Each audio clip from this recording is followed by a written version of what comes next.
go. It's a Tuesday. We are packed breaking stories. This is The Herd. Wherever you may be and however you may be listening, we are live in Los Angeles, iHeartRadio, Fox Sports Radio, and FS1. Thank you so much for joining us today. You've got a lot of choices. In about 6 hours, the Rose Bowl or whatevs. We appreciate that. We've got breaking news throughout the course of the day with some coaching stuff.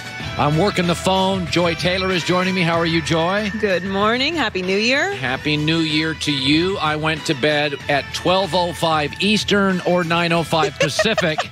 We made it to like 11:40, and we're like, you know what? Party girl, folks. Yeah, Party girl. I'm going to throw a piece of paper in a second at Joy. I'm going to get to that, and I'll show you why, because here is how I'm starting my show today. New Year's resolution. Here is the number one New Year's resolution in sports going forward. That you and me and Joy, we're accountable for our mistakes. Antonio Brown threw a football at Big Ben. It was his third tantrum. Can you imagine? And that's why he didn't play this week, because he could have played. He skipped practice. He skipped meetings. He had a tantrum. He threw a football at Big Ben. If I did this with Joy after a disagreement, instead of talking, I went, gah, and I threw a paper at Joy. You know what you'd all say at home? Colin needs medication. Colin needs to grow up. This is why Antonio Brown didn't play. He had his third tantrum. New Year's resolution, Antonio. It's on you, pal. It's not Mike Tomlin's fault.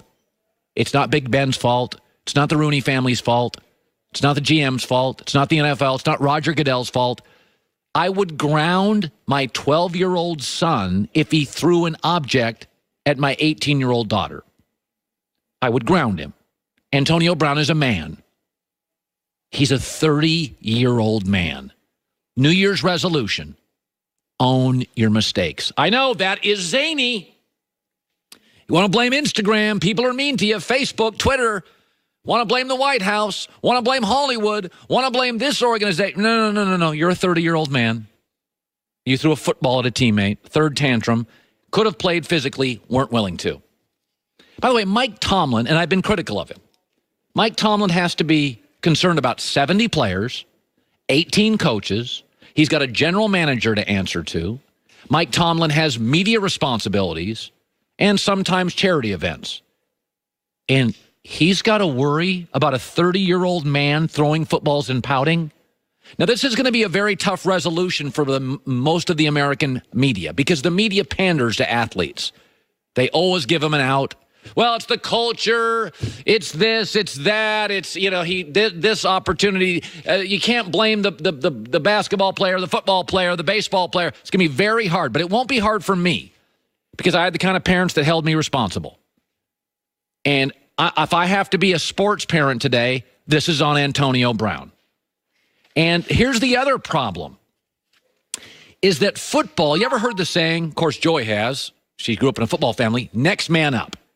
That didn't come from baseball or basketball. Next man up is a football term. And what it means is, you got 55 guys, her brother, the Hall of Famer Jason Taylor's hurt.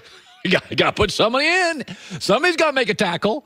Got to have 11 guys. Next man up is a football term. And the reason NBA stars are coddled and treated the way they are is because they're more valuable. They don't have a saying next man up. There is no next LeBron up. There is no next Kevin Durant up. There is no next James Harden up. But in football, outside of a couple quarterbacks, next man up. We're all big guys. Go tackle somebody. Go block somebody.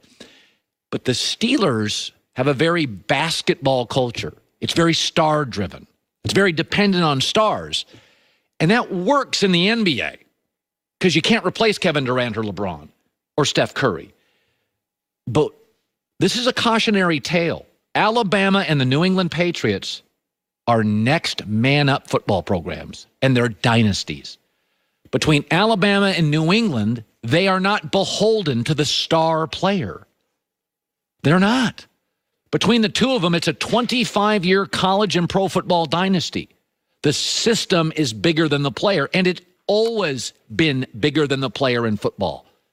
Even if the player is Brett Favre, we got a kid named Aaron Rodgers. He's ready to go. Football is about the roster, not about the individual player.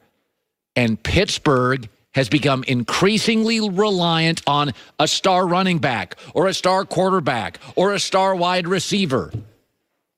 New England is not. This story is about personal responsibility to a young man named Antonio Brown, who is 30 years old. It is completely on him, the inability to disagree with somebody without throwing stuff at them. It's on him. All right, I want to shift gears to this. Speaking of NBA, one of the things I try not to do on this show, and Joy and I try not to do on the show, we all make mistakes. You never want to make the same mistakes over and over and over. I tell my kids that all the time. You're not perfect. You're going to make mistakes. You're going to spill stuff. You're going to do dumb stuff. You're going to get bad. But try not to make the same mistakes over and over and over and over and over. Okay, the media is falling for it again. So James Harden of the Rockets is on fire. James Harden had 43 last night. Another triple-double last night. James Harden's going crazy. It's December. Oh, my God, look at this. It's unbelievable. Folks, don't fall for it. There's something in basketball called a usage rate. James Harden has the highest usage rate in the NBA by a mile. That means he has the ball in his hands constantly. So therefore, his stats are through the roof, including all of his stats, including turnovers, where he had 9 last night. And by the way, we have seen point guards with high usage rates. Westbrook had 1.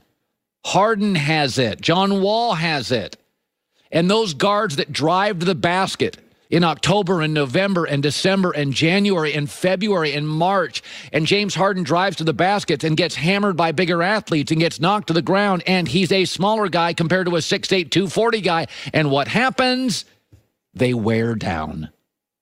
Are we gonna be fooled by this again? Go look at your December point leaders in the last several years. Westbrook, Harden, Harden, Westbrook, Harden, Westbrook, Westbrook, Harden. You've seen Westbrook. He's out of gas by the first round. Do you remember what happened last year against Golden State? James Harden disappeared. He had one game, he was 0 for 11 on threes. Throughout the course of the series against the Golden State Warriors, do you know what he shot three-pointers? 24%. 1 year ago. Why? Why would James Harden ever shoot 0 for 11 on threes or 24% on threes? How is that possible? Did he forget how to shoot? Did his vision go bad? No. His legs were shot. He was a shot fighter. Westbrook against Utah, a shot fighter. We've seen James Harden. We've seen Westbrook. We've seen John Wall. We've seen Derrick Rose. High usage rate guards have the ball in their hand constantly, scoring leaders in December and January, and the media goes crazy and oh my God. But the NBA has always been about late May and June. You know how in the NFL we talk about quarterbacks? Is that running quarterback sustainable? I mean, we know Lamar Jackson's talented, but is it sustainable for 10 years that a 208-pound guy is running around getting hit? And it generally is not sustainable. It can win shortly. I'm not sure if Lamar Jackson is sustainable for a decade until he starts throwing more and running less. The same phenomena is in basketball.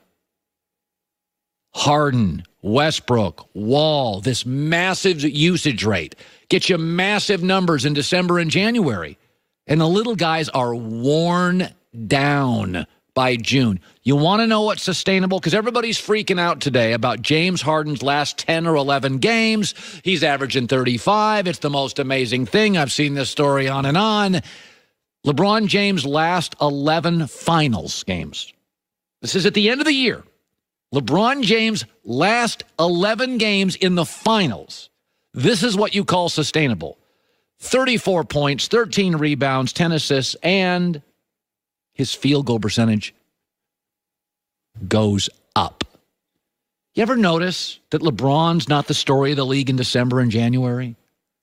Have you noticed this year LeBron's playing less and has the ball less?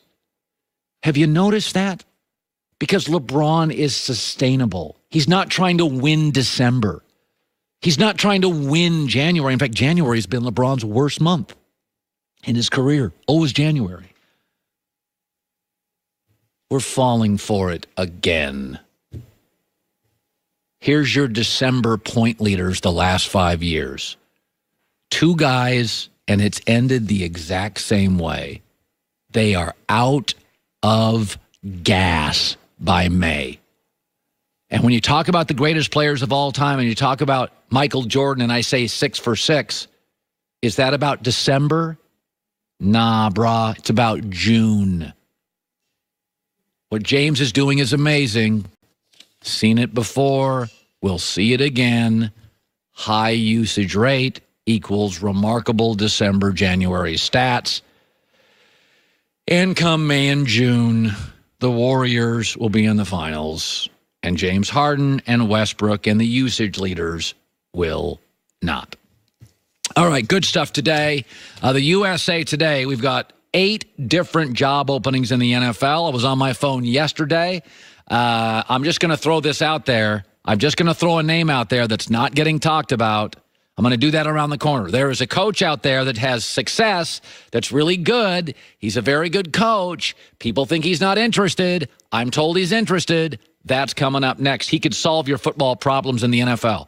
In L.A. with Joy, it's The Herd.